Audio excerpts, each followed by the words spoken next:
This podcast is sponsored by nobody. Hey dudes, welcome to Splat from the Past, the only 80s themed horror sci-fi show where things can get totally radical. Now today I will be welcoming the one, the only, the legendary Sheena Metal. Sheena is a legend of talk radio, and she's also many other things: actress, writer, psychic medium. She does some stand-up comedy. She's a jack of all trades and a master of all. And we're going to talk today. I discovered her Zoom interview show version of the Sheena Metal Experience, because that's the name of the radio show as well. I discovered it about a year or so ago on YouTube, and I just thought she was a really great talker, and she's very passionate about what she talks about. And she's had many people I know on that's been on this show. You know, everybody from Dee Wallace to Johnny Whitaker to Butch Patrick, Naomi Grossman, and so forth. And it's going to be a great conversation. I can't wait. I love talking to people who are so diverse and so passionate about what they do, you know. And she's been through some stuff, and it's going to be such an honor to talk with her. And also, she was in a movie Jim Wynorski directed, Treasure Hunt, which had some other people I've interviewed: Grant Kramer, Tony McClure. Man, that's such a funny coincidence. I'm intrigued to find out how she got into that, you know. And being a psychic medium, she's friends with Patty Negri, another friend of the show. And I want to ask her about the paranormal, because I've had my ghost encounters, as you all know, and stuff. So I'm looking forward to this chat today. So yeah, here is my interview with Sheena Metal. Hey Sheena, welcome to the show. How are you today? I'm fantastic. How are you, Tommy? It's good to be here. Yes, it's such a great honor. Thank you so much for taking the time today. Absolutely my pleasure. Thank you for having me. Of course, and I am fantastic. So, going back in time, did you gravitate toward performing and acting early on in your childhood? Oh, God, yes. I think my mom was always trying to find things for me to do when I was little, because I had a very busy brain. And one of the things she did was she started me in guitar when I was 4. Nice. And I really loved that. She played piano a little bit, so I think she wanted me to play something where I could play along with her. Yeah. And the other thing she did was she bought, albums, whether it was the Carpenters or the Beach Boys or Broadway soundtracks, and she would just, the living room was kind of the area that we were only in when we entertained, which was not very often, so she would, the big stereo was in there, so she would kind of send me into the living room with an album, and I would learn it, and I think that became very much an escape. And I remember she had a box set of Gilbert and Sullivan's HMS Pinafore. And I got about halfway through the Buttercup song, and I was like, okay, this is what I want to do. And I think I was probably 5. Yeah, my dad's a musician. He tried to get me into guitar, but my fingers were just too fat, and I just didn't have the coordination to play. I could play one note. That's about it. Just one note. Nice. That's all you need. That's all you need. That's how we learned on Row, Row, Row Your Boat, and it was just one note. Yeah. So did you get involved in school plays and community theater and all that? Yeah, I started doing plays in school when I was young, like elementary school. And then in high school, it's kind of when I really went full force with it. And I was big in my drama department in Huntington Beach High School out here, a little south of Los Angeles. And then I studied at the local repertory theater, South Coast Repertory. I was in their youth conservatory on the weekends and during the summers. I was in their youth conservatory. Nice, nice. And you're born and raised in New Haven? Born and raised in New Haven. We moved to Huntington Beach, California when I was 13. Wow. Was it a culture shock? A little bit. Yeah, a little bit. The kids out here couldn't figure out why I wore Oxford shirts and penny loafers to school. I remember them kind of looking at me the first day, saying, oh, we don't have a dress code. Yeah. So what was the first movie that impacted you as a child? As a child, I would have to say it was musicals. Chitty Chitty Bang Bang when I was really little, and then when I got to be a little bit older, it was like early elementary school. Hello Dolly, Sweet Charity. Yeah. And then when I got to be in elementary school and was really starting to act in school and really get into it, The Wiz, Annie, Chorus Line. It was always musicals. I mean, I thought I was going to be a musical theater actor. And sometimes I'm still sort of surprised I'm not. Somebody asked me the other day, did you ever want to be a musical theater actor? And I thought, sometimes I'm still surprised I'm not. But life takes you in the direction it's going to take you in, right? So things just kept pointing me in whatever direction, and I just kept following. I totally get it. I auditioned for The Sound of Music when I was in high school, and I couldn't sing or dance worth a shit. And I'm kind of glad, because I got to do stage crew for at least one musical in high school, and I got to see, the kind of the bullshit that goes on with actors and stuff. So I'm kind of glad I didn't go in that direction. Sure, yeah, it's a hard life, and I think that. I love the craft, but I don't know that it was anything that I would have. Just the full-time lifestyle, it just wasn't for me, And I learned that really when I was more in my mid to late 20s. I started to realize that maybe I wasn't cut out to be a full-time actor. I mean, I still act. Whenever anybody asks me to do something, I always say yes. I do plays and films for people, whatever anybody wants me to do. But pursuing the lifestyle, it just didn't fit well with my personality. It just was not. Exactly. There was a disconnect. So when I started doing radio, I loved it so much, and it just seemed like a natural place to take my life, Right. What TV sitcoms did you grow up watching? Well, I mean, everything from the mid to late 70s were really my thing. Yeah. I mean, if you mean sitcoms like Happy Days, Laverne and Shirley, Sanford and Son, Chico and the Man, all that stuff. And then, of course, Love Boat, Fantasy Island, that whole 75 to 80, I think, is my classic time. Starsky and Hutch, all that stuff. Oh, yeah. I mean, I know that you're friends with Susan Olsen. I'm a huge Brady Bunch fan. I have seen every episode hundreds of times. You know what? I'm kind of a Partridge Family girl. Yeah, same here. I'm kind of a Partridge Family girl. And I think the fact I'm Partridge Family and not Brady Bunch is probably why Susan and I are such good friends. Yeah. Because I'm not a stan. Yeah, exactly. And, yeah, I mean, I love the Partridge Family. I have every episode on DVD. I got it for Christmas, not this past year, but the year before. And I was like, God, I forgot how great the show was and how politically incorrect the humor was. Oh, yeah. And I just think where I gravitated towards was being in a musical family that was in a rock band. Yeah. And not a family that was just into this whole family thing. I didn't have a traditional family growing up. And so I don't think those kind of shows really were anything I was envious of, Mm-hmm.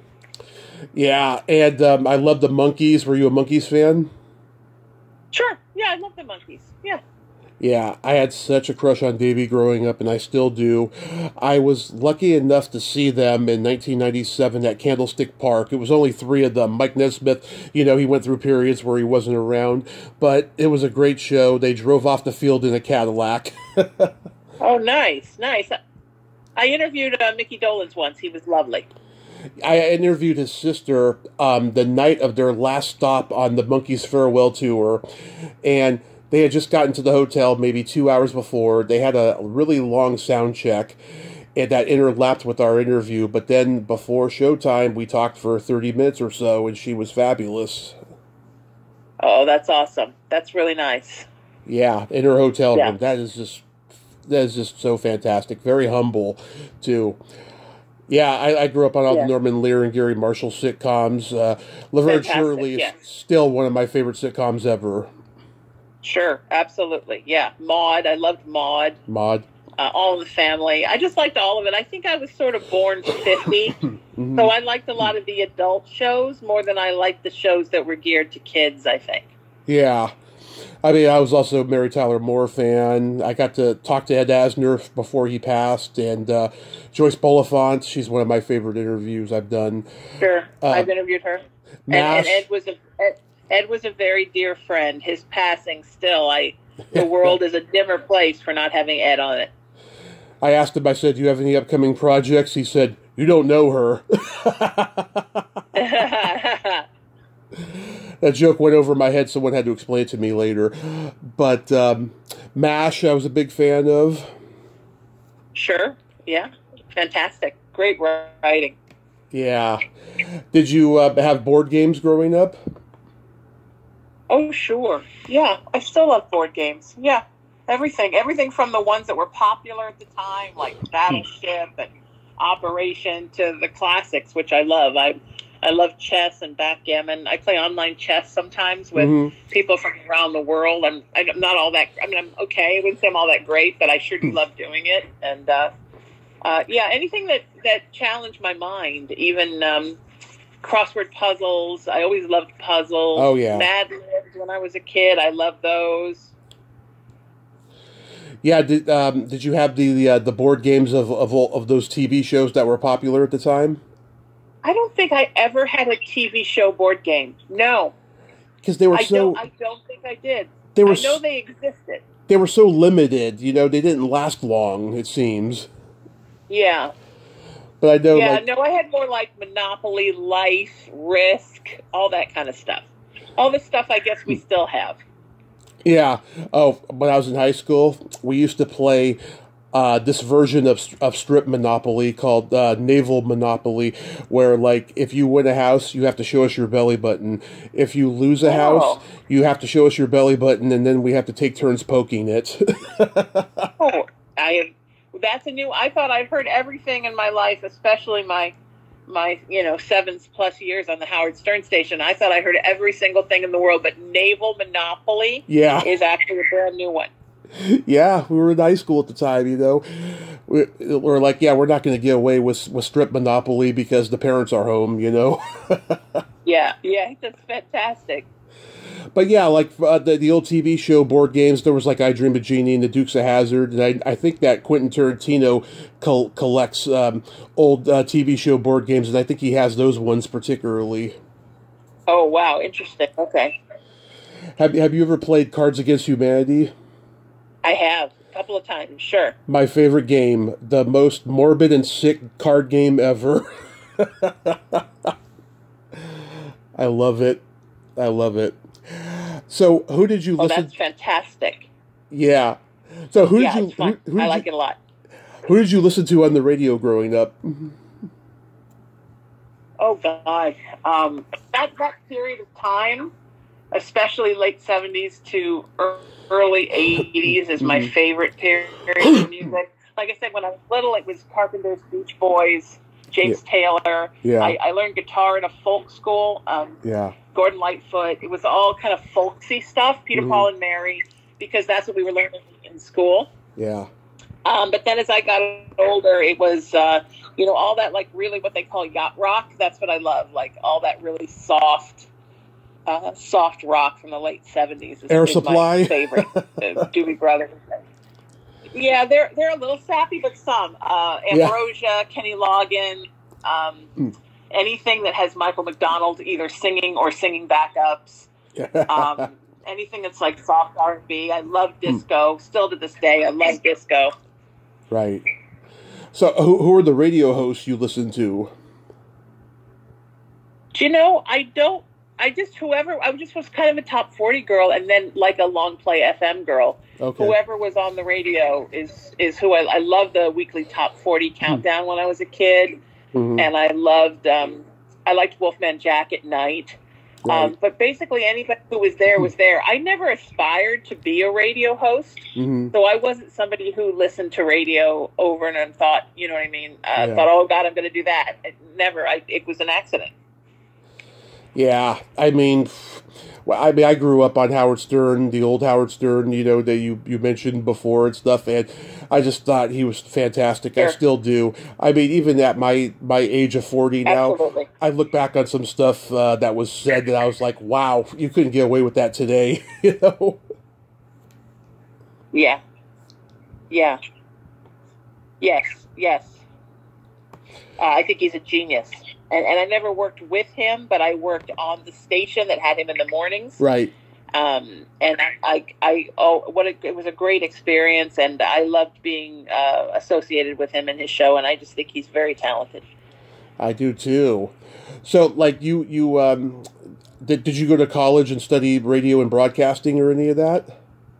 Oh, I studied theater. Theater and writing. Radio was an accident. I was doing a local TV show that got quite popular, and a production company picked us up, and we were about to go into production, and the Northridge earthquake ruined their facility, and so the whole thing got put on hold, turned out indefinitely. They said, look, we may never put our thing back together because it's a $20 million rebuild on our studio. And I didn't know what to do because that's what I've been working towards for 5 years. And right in the middle of that, a guy called me that I worked with on the same local cable station, and he had a late night radio show that he was looking to give up because he had a new girlfriend, and she didn't like the fact that they could never go away for the weekends because he had this late Saturday show, early Sunday morning show. And so he offered it to me for a week. He said, do it for a week. They might fire you, but at least you could say you did it once. So I did it, and they called me the next day. And I was expecting to get fired, and they said, we'd like you to stay, and we need to give you twice as much time. And that's what I did for 3.5 years. And then somebody heard me there, and I got picked up to work for CBS Viacom on what was then the Howard Stern station. And I was there for 7 years. And then another studio picked me up after that. And then they went down during COVID. And in that time, another channel picked me up that was associated with iHeartRadio. And I've been on iHeartRadio ever since. So. Yeah, when you first started in the radio, was it still very much a boys' club? Oh God, yeah. I think it still is. I mean, I think radio is still a boys' club. Yeah. Did you ever feel intimidated or uncomfortable by it though? No, I felt like. I got sick of hearing if you were a man, you'd be so much more successful. We'd know what to do with you. Because I wasn't really a bimbo sidekick, So what they would do is they'd put me in 2 girl shows and they'd give me a bimbo sidekick. Not, literally a bimbo, but the idea, right, that one girl's the funny one and one girl's the pretty one. So, yeah, I mean, I think that was frustrating. I think this idea that everything I was and everything the way I looked and everything would have been okay if I was a guy. But because I was a woman, I was expected to be a certain way and act a certain way. And that was endlessly frustrating. So that was when I left corporate radio. I think that was the thing that made me happy about leaving corporate radio. Yeah, there's that one woman, Jenny, I can't remember her last name offhand. She was a lawyer for years, and then she started doing Sirius XM radio, and she was like building up ratings and having kind of controversial interviews with celebrities, and then they just let her go one day, and now she has a podcast called Just Jenny that I listen to sometimes. Oh, nice. Okay, yeah. I think it's easier now for people to make their way because you can do more what you want. Yeah. And that's nice. So there's a lot more freedom now. That certainly is. Yeah, I mean, people told me when I was in high school that I had a perfect voice for radio, and that was going to be the path I was going to be on someday. I didn't think it was going to happen with podcasting. I really didn't, because I didn't know how to get into radio. Yeah. Sure. And with me, it was an accident, or honestly, I would not have known how to either. I think people told me I had a perfect face for radio, so I think I heard that a lot.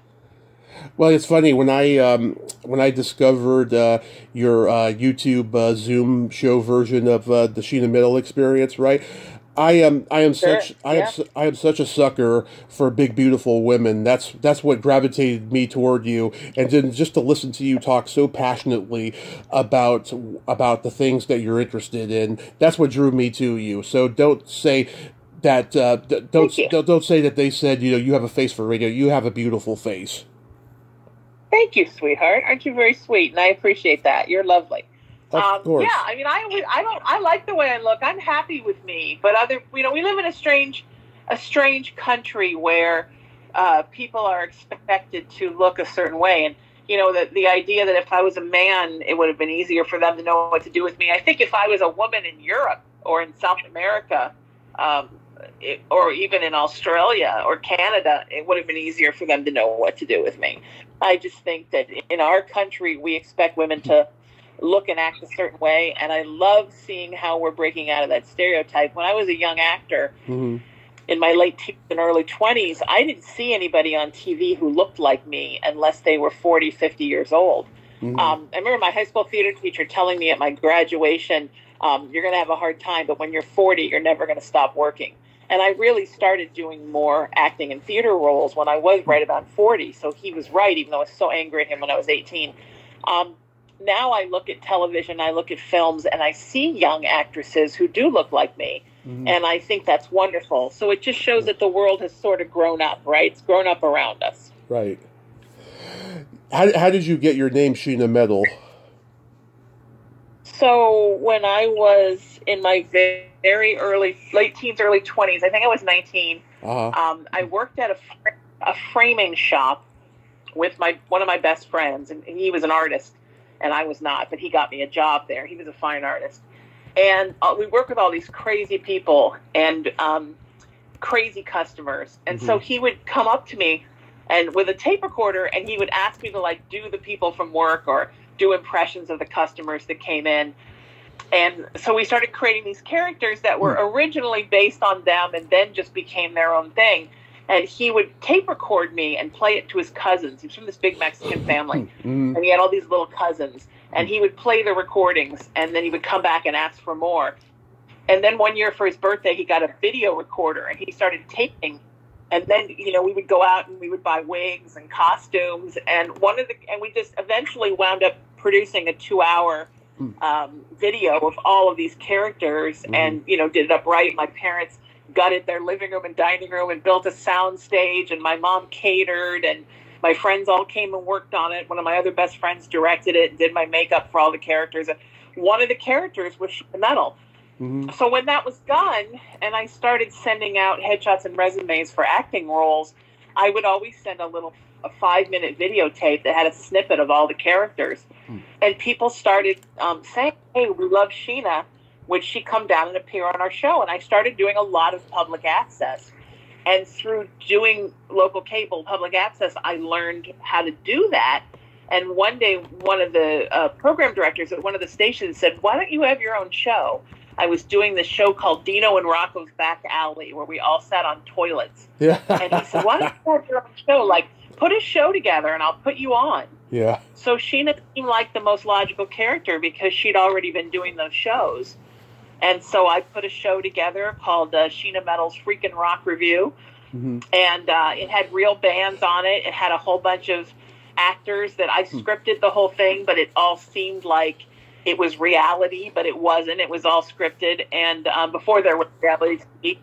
And it got really popular. And I started sending tapes all over the country, and all these stations were airing it. And that's kind of how and then I just couldn't get rid of her.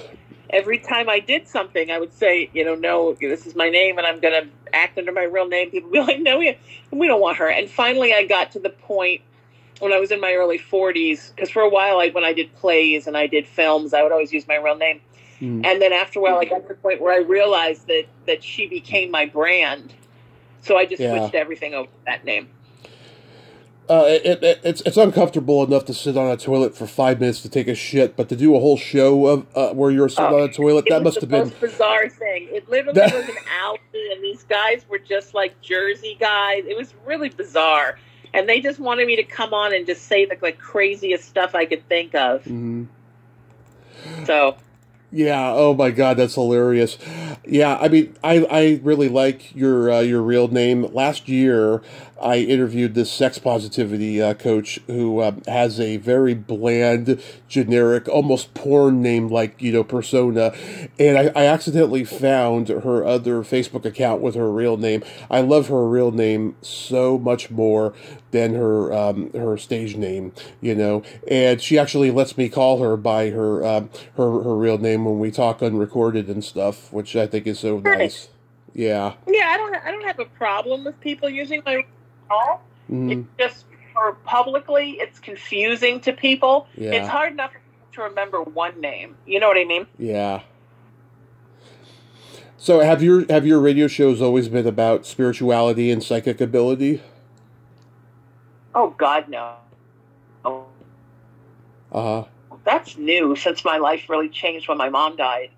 My shows have always been entertainment based. When I worked on the Stern station, my show was a lot of interviewing and taking calls. When I worked on the Stern station, it was all taking calls. Then when I went to work at LA Talk Radio, it was all interviewing. And then somewhere along the line in there, I started working in the spiritual world. So I added a weekly show called Haunted Playground in 2010 that I still do for iHeart now. And that's when I started doing more spiritual stuff. And it was because I was interviewing so many spiritual and paranormal guests on my daily show that the station owner was like, do you want your own genre show for that? So then I did that. And then when my mom died, I founded a nonprofit movement of peace and love and kindness and unity to honor her teachings and honor her memory. And so I started a companion show for that called Raising the Vibration. And that was very spiritual and very service in nature. And I still do that for iHeart as well. And then after my mom died, my life got very different. I don't know that I thought I was going to live beyond her death because we were so close. And everything became about service. So in 2018, at her beckoning from beyond, I became a minister and started working at for the MCC denomination at the Founders Church as their interfaith pastor. And then I opened my spiritual practice. And it kind of took off like a shot, and I found a whole new path in life.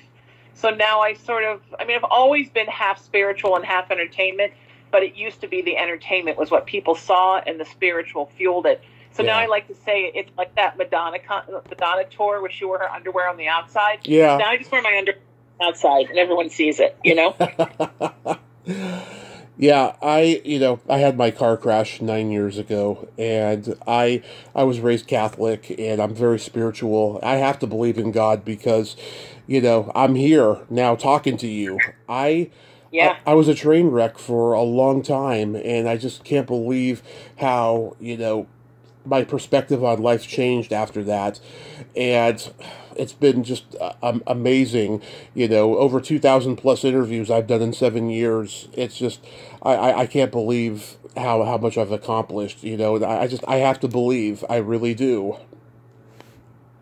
Yes, yep, 100%. Yeah, and I had one of those too when my anniversary just passed last month.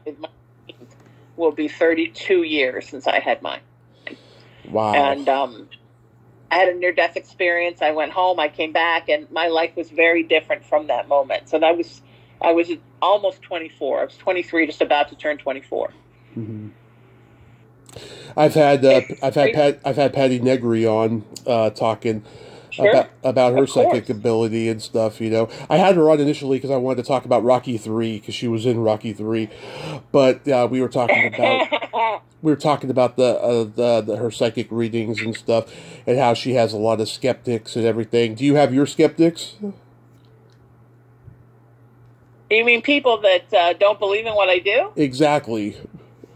Oh, I'm sure. I don't. There have not been as many as I would have thought. But yes. Yeah. Have you had ghost encounters? Oh God, yes. I grew up in a haunted house. Yeah. And the haunted house I live in now is my childhood home again. I moved back here a year and a half ago. It's completely on an Indian burial ground. So yeah, there's everywhere I go, there's paranormal stuff.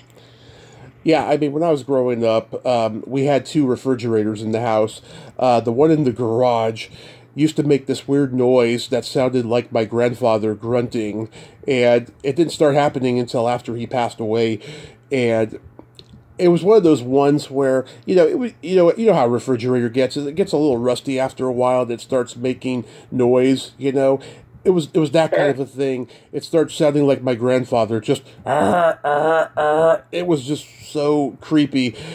We had that thing for years up until the late '90s, and then we got rid of it when we moved. But that was like one of the early ghost encounters like I had. And then in 2016, after I'd recovered from my accident, I went out to LA for a week and tried to get stage time at the comedy clubs, not knowing how the system worked. And I go to the Comedy Store, and there's that guy who jumped off at the Hyatt House during the strike in '79, Steve Lubeck, and as I was walking up that ramp, I felt a shudder down my back. Like, Oh, like I knew that that's where he landed. It was just surreal. And then we go inside the place, and I could have swore I saw an apparition come out of one of the neon lights in there. sure, sure. Yeah, Yeah, that happened, right? That's yes, yeah. The Comedy Store is crazy. yeah. And even the original Comedy Store, my friend's parents used to own the one when Comedy Store was the original one that was in Westwood. Oh, And Ledbetter's. I'm sorry? It was a club called Ledbetter's back in the day. Right. And sometimes they'd have to spend the night there if there was going to be a wedding the next day because all the tents and tables were out. Right. And my friend woke up in the middle of the night, heard people laughing, and went to the kitchen, heard all this applause and laughter. Mm-hmm. So yeah, it's a thing, right? Right. Yeah, and yeah, I felt like it was The Shining, like I had always been there. I felt the presence of dead comedians in the place, and then I remember several months later, I'm up late night one night. I've drinking a lot of caffeine, and I'm listening to a podcast, and some Sam Kinison stories were being told, and then the next thing I know, I felt like Sam was screaming in my face. Yeah. Yeah, those are the only real, ghost Yeah, encounters I've heard I've that. had. Yes. Yeah. Yeah. You, Yeah, go ahead. I've heard that he's very prominent, Sam Kinison, as a spirit. I have not encountered his, but I've heard that it's around a lot. Yeah, I mean, I've heard, back in the day when the Comedy Store was Ciro's, it was a mob club, and allegedly, I don't know how true this is, but allegedly the mob buried some bodies in those walls, and it's possible that that's why that place is haunted, but I don't know if that's a myth or not. 100%, yeah. Yes. Yeah. So, I worked at Laugh Factory for years. When I worked on the Stern station, they had a deal with Laugh Factory. And I did my own night there for years, and that place is also haunted. And then when I was at LA Talk Radio, I had a deal with the Improv, and I broadcast my show live from there 4 times a year, and I hosted comedy for them. And that place is haunted. I just think all comedy clubs are haunted. Oh, so I didn't know about the Improv being haunted. I went there one time that same week, actually, to try to get stage time, and I couldn't do it. I got on at the Ice House, though, and that was a nice little room.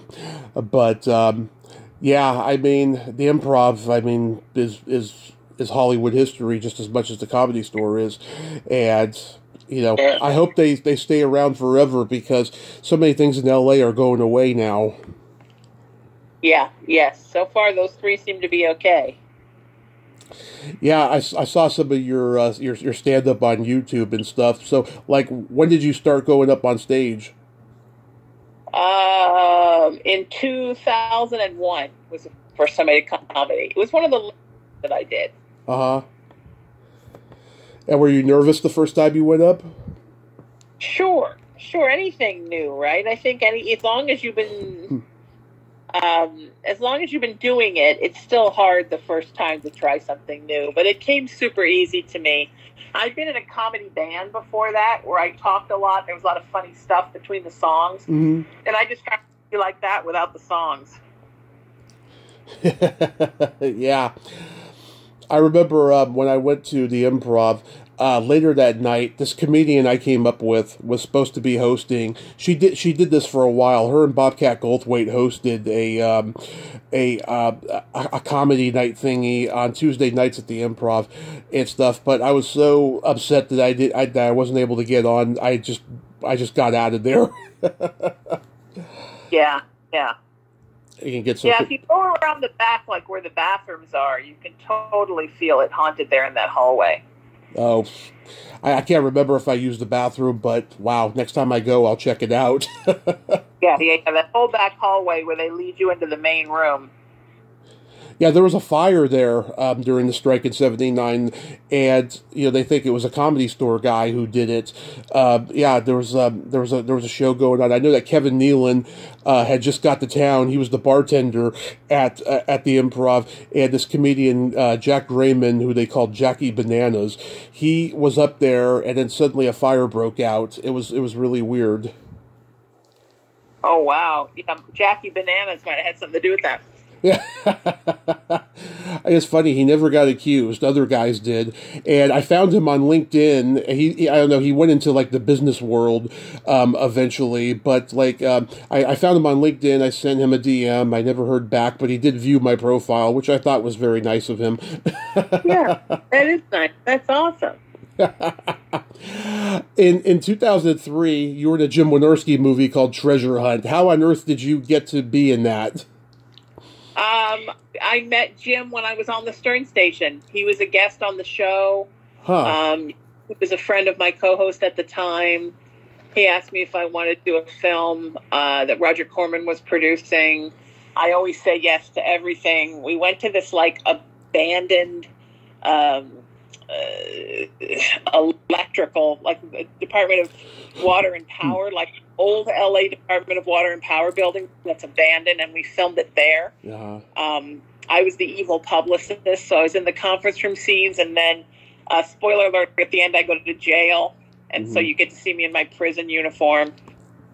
And it was fun. It was a fun film. All of the sexy parts were all shot in Hawaii. Uh-huh. And you didn't get to go to Hawaii. No, I missed Hawaii. I got to go to the abandoned downtown Department of Water and Power building, because that's my glamorous life. Yeah. Yeah, I mean, I know Jim, I know Grant Kramer and Tony McClure, all good people. And Samantha Phillips, another radio host, I met her at a HorrorCon 5 years ago. She was with the entire Phantasm franchise at Monsterpalooza, and she was a sweetheart. Yeah, she was my co-host at the time. That's how I... Oh, funny coincidence. Yeah. Yeah, I got to reach out to her. I remember, she took a picture of me with Kat Lester, who was in the first Phantasm and stuff. I didn't get her autograph or a picture with her because I think I was budgeting at the time. But she was very nice. And she wore glasses, too, that day. I'd never seen this show, but you're my third guest from it. Child of the 70s. Sure. Yeah, fun. Yeah. Kat Kramer and Carolina White. My wife. Yeah. I love Carol. She's been on here multiple times. I just adore her. Very sweet. Yeah, and she's got a dirty mind, too, which I love. Always helps.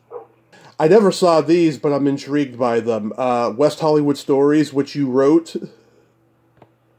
Uh-huh, yeah. Yeah, what's the genesis of that? It was kind of like a gay Melrose Place. Mm-hmm.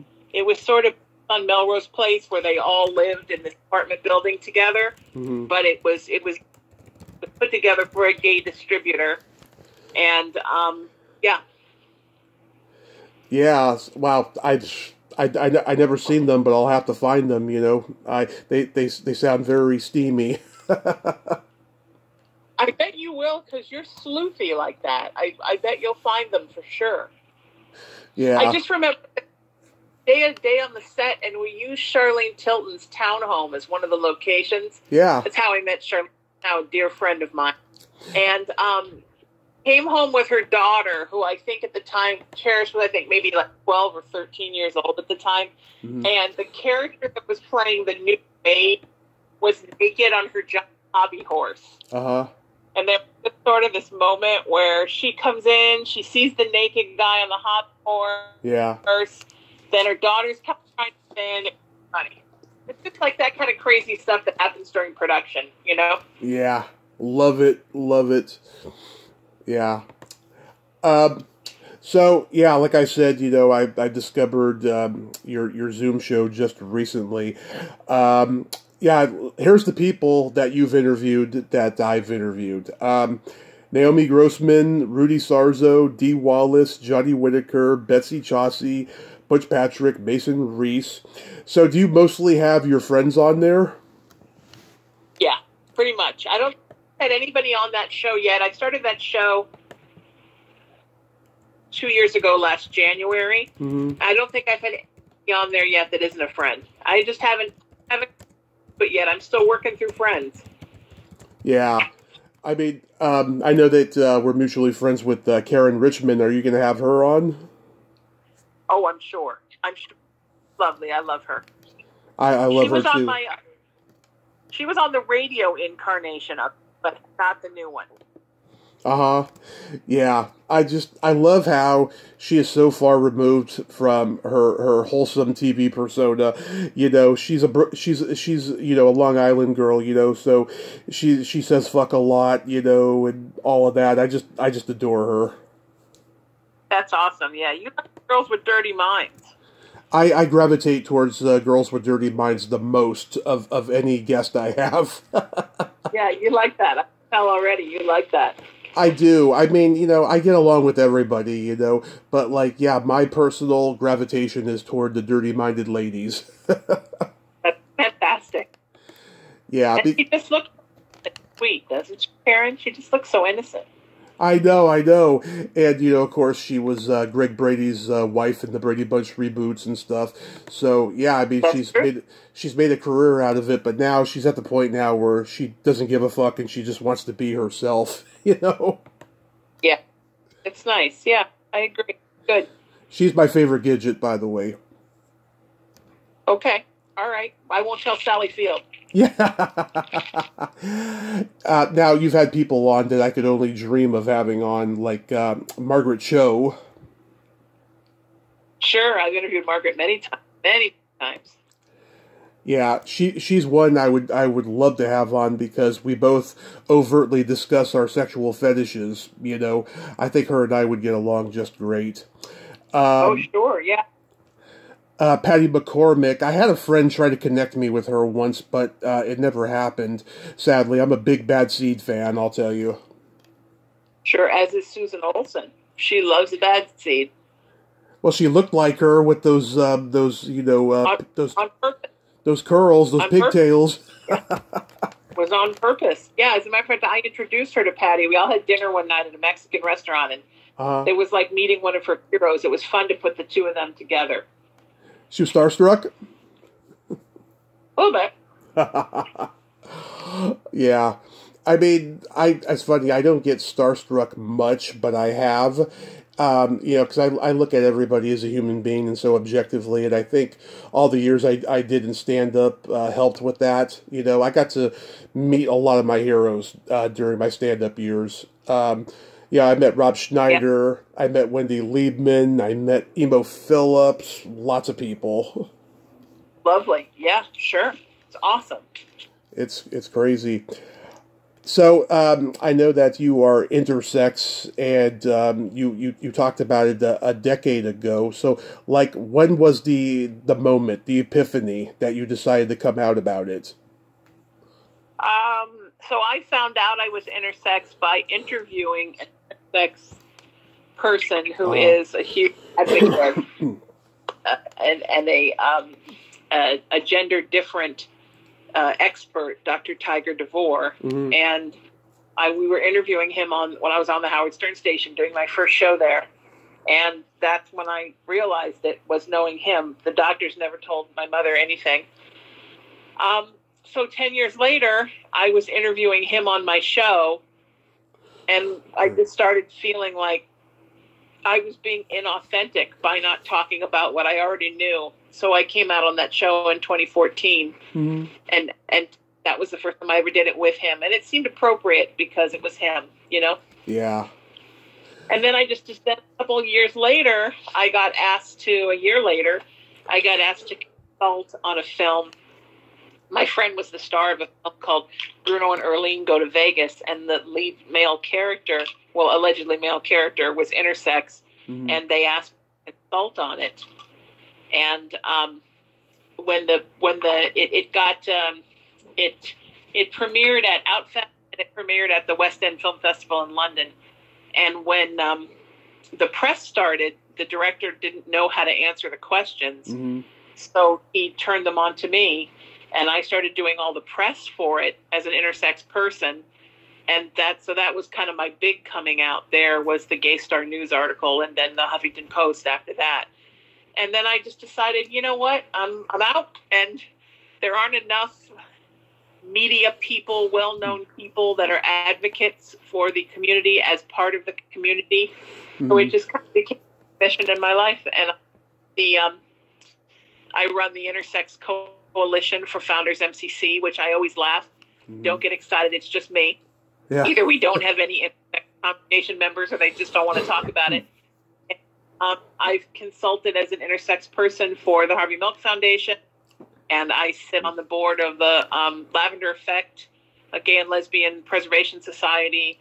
So, yeah, I'm very active as an intersex person. Last year, I wrote and performed my own piece for the trans vagina monologues, and I was the only intersex person. Everybody else was trans. So, yeah, it's kind of a thing I do that I love, and it's important because it's a community that needs love. And I was so lucky that my mom was so wonderful about it. But not everybody's parents understand it. So we need more advocates. So that's what I'm doing. Oh, that's wonderful. Yeah. Yeah, I mean, 14 years ago, I came out as bi, and it was not easy because I played football for the namesake high school of my city, and it created a lot of awkwardness and stuff. And I'll never forget the day I got this text message from an unfamiliar number. Someone had texted me this meme picture of Christopher Walken in Pulp Fiction when he's handing the kid the watch that was up his dad's ass. Yeah.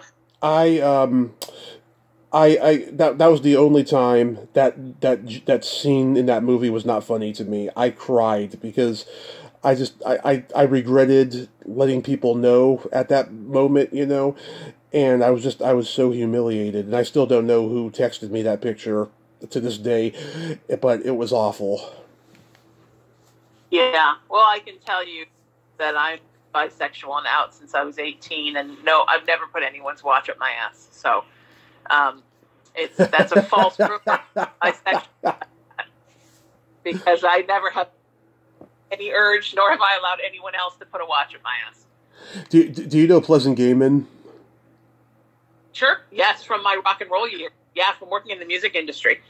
She's awesome. She's got a story about putting a chain in her vagina and pulling it out on stage or something. Oh, right. And it was because she was hanging out with Iggy Pop and these girls at the Roxy or something. And one of them's like, you know, I got a chain in my vagina that I can pull out, and she was like, oh, I should try that sometime. Oh, that's fantastic. Yeah. Yeah, I love my Pleasant. It was her birthday the other day on St. Paddy's Day. Oh, nice. Yes, nice. St. Paddy's Day people are blessed.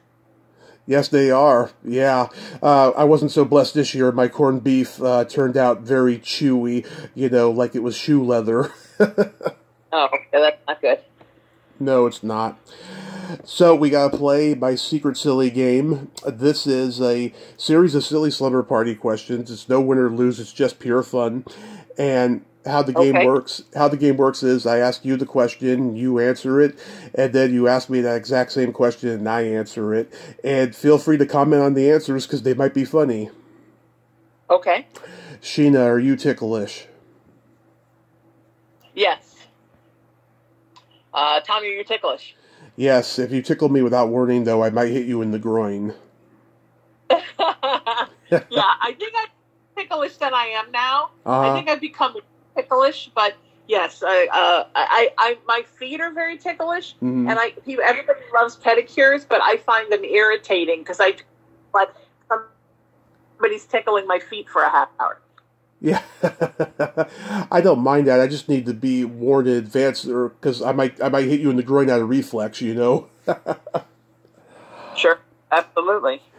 Is your belly button an innie or an outie? It's an innie. Nice. Is your belly button an innie or an outie?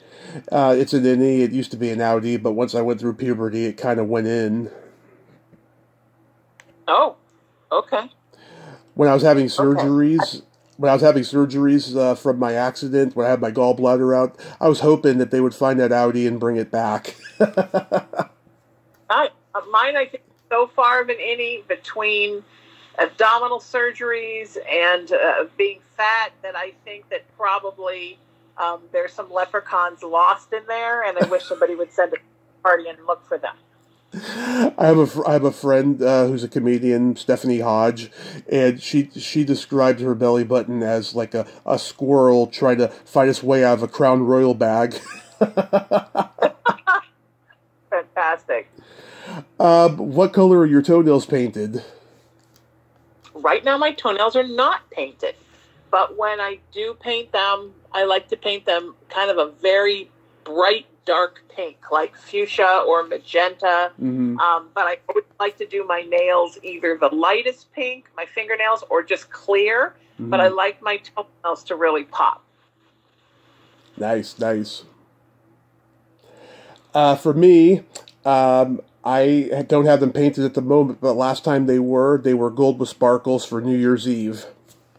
Beautiful. Oh, I forgot to ask you the question back. I'm sorry. It happens a lot. It happens a lot. Don't worry. One. Yeah, I like to go elaborate. I've been painting my toes since I was 13. Good for you. Yes. What would you say is your best personality trait? I hope kindness. That's what I hope it's kindness. I would have told you when I was young that I was funny, mm-hmm. but it's more important that I'm kind. So I hope that's my best personality trait. What do you think your best personality trait is? It is. You're very kind. I have empathy and I have no filter.